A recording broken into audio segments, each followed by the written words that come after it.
mga idol, ito dito, nakakatakot ito dito. Talaga lumaki yung tubig mga idol. Yung nahirapan na yung mga motor ito iba mga idol. Sa ngayon may nakakadaan pa naman. Kita nyo naman. Tulakan na naman yung mga tao mga idol. So, pupuntahan pa natin sa Piyunahan mga idol para ma-update ko kayo. Dito rin naman ang DPWH mga idol oh. Ito. Inulak na iba. So, dito lang tayo sa Mayunahan mga idol. Para ma-update natin yung kababayan natin papuntang pabiyahing Surigao. Nabaw na nga diha. Wala, anong sana napaw? Ngayon mong giyop. Oh, lalaki ng alon.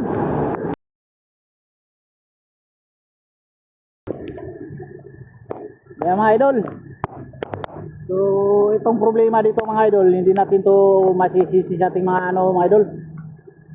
Namumuno dito sa amin. Kasi matagal na to mga idol, maliit pa ako. Ganito na to dito. Umulan talaga mga idol. Kahit isang araw lang na pag malakas sa ulan, ayan o. Magiging ganito na talaga. Yan, binanatan talaga ng estrada mga idol o. Oh, naman. Grabe. Mga idol, punta tayo dito sa may ilog dito. Yung sapa.